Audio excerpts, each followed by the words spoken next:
Monsieur le Président de la communauté musulmane, du mouvement sunnite, de l'Ittihad islamique, de la Tidjania, Messieurs les représentants du ministère de la mission territoriale et de la mobilité,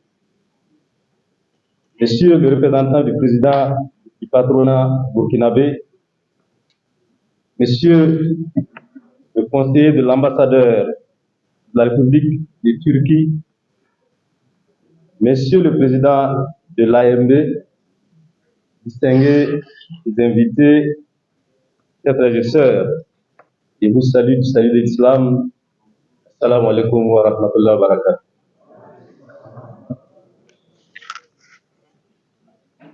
Louange à Allah, le maître des circonstances, tout sachant, le sage qui accorde la responsabilité à qui il veut et la retire à qui il veut.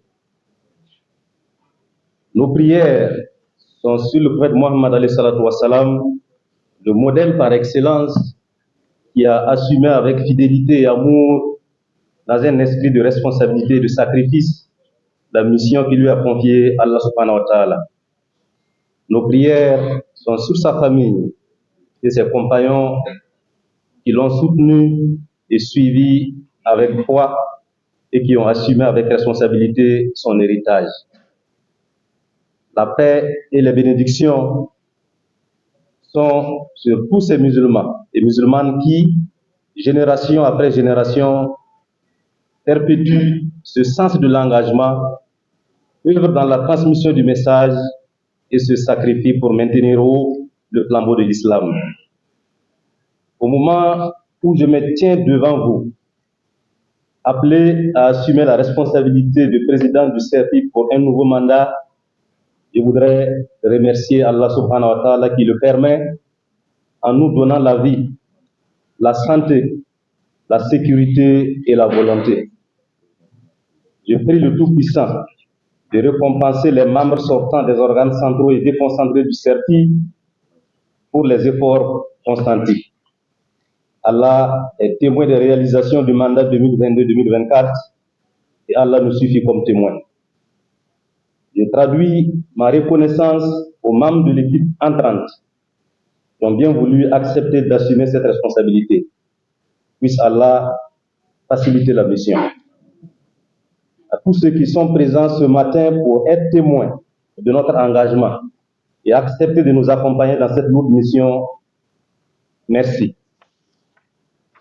En ce jour où mon équipe et moi prenons officiellement fonction, je pense à ces hommes et femmes qui ont pris l'heureuse initiative de créer le CRI. Certains ne sont plus, d'autres sont dans cette salle et d'autres sont ailleurs pour diverses raisons. Ils reçoivent nos prières et notre reconnaissance éternelle. Je pense aussi à tous ceux qui, avant nous, ont assumé cette éprouvante, exaltante responsabilité et qui, de par leur sacrifice, ont su donner à notre chère association celle de noblesse. Je pense également à tous ceux qui agissent depuis les communes, les provinces, les régions, à travers les coordinations régionales, les sections provinciales et communales, les commissions spécialisées et les cellules professionnelles, les commissions ad hoc, à nos imams et maîtres, à toutes ces personnes assumant ou non une fonction officielle qui font le CRI et qui sont le CRI. Nous avons pour vous tous et toutes le plus grand respect et la plus grande reconnaissance. Nous n'oublions pas ces personnes physiques et morales, les associations sœurs, nos sympathisants et partenaires qui aiment et soutiennent ce que nous faisons, à qui nous adressons nos remerciements infinis. Je pense enfin au CRI. Je pense enfin au CRI, le CRI qui a célébré cette année 75 ans d'existence, le CRI qui a su garder sa jeunesse, son élan et son rayonnement, le CRI qui a traversé des épreuves et qui s'est toujours élevé, le CRI qui a accompli des merveilles avec si peu, le CRI qui a donné de l'espoir à tant de personnes, le CRI qui est une famille dans laquelle ses enfants se soutiennent et pour qui ces derniers se sacrifient, le CRI qui a toujours su parler à tous, pour tous et qui est resté ouvert à tous. Au nom de tout ceci, j'appréhende ma responsabilité avec gravité et je sais que ce nouveau mandat est lourd d'enjeux, même s'il reste ouvert à tous les possibles. Avec mon équipe, nous engagerons toutes nos forces pour rester fidèles au chemin tracé par nos devanciers. Nous tâcherons d'assumer avec le sens le plus élevé la responsabilité qui est la nôtre, en vue de rendre le CERFI encore plus fort, les musulmans encore plus unis et notre pays encore plus prospère. Outre les défis et objectifs identifiés par le 13e congrès, nous serons guidés par les exigences ci-après. L'exigence de fidélité aux valeurs et aux enseignements de l'islam, car nous sommes musulmans et nous sommes dépositaires d'un héritage prospère et exigeant. L'exigence de la spiritualité, car nous agissons en comptant sur le soutien d'Allah et en espérant sa récompense. L'exigence de performance et de qualité, car le CERFI est non seulement une organisation qui regorge de compétences, mais aussi une structure avant-gardiste devant servir de modèle d'organisation. L'exigence d'humilité et d'écoute, car c'est cela le sens de la responsabilité en islam. L'exigence de rassemblement, car nous sommes plus forts lorsque nous sommes plus nombreux et plus unis.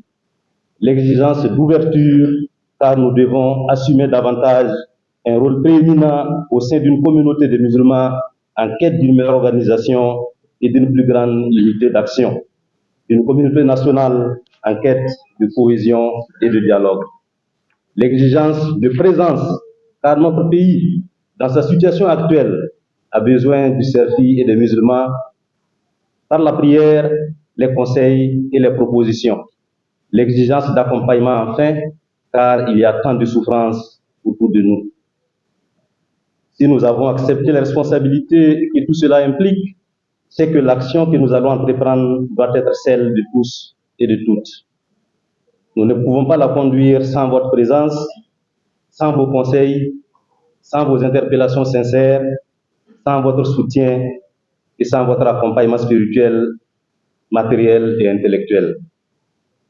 Qu'Allah, le garant de sa religion, accorde à ce mandat de succès et bénisse tous ceux et toutes celles qui agissent pour sa cause. Je vous remercie. Wassalamu alaikum wa rahmatullahi wa barakatuh.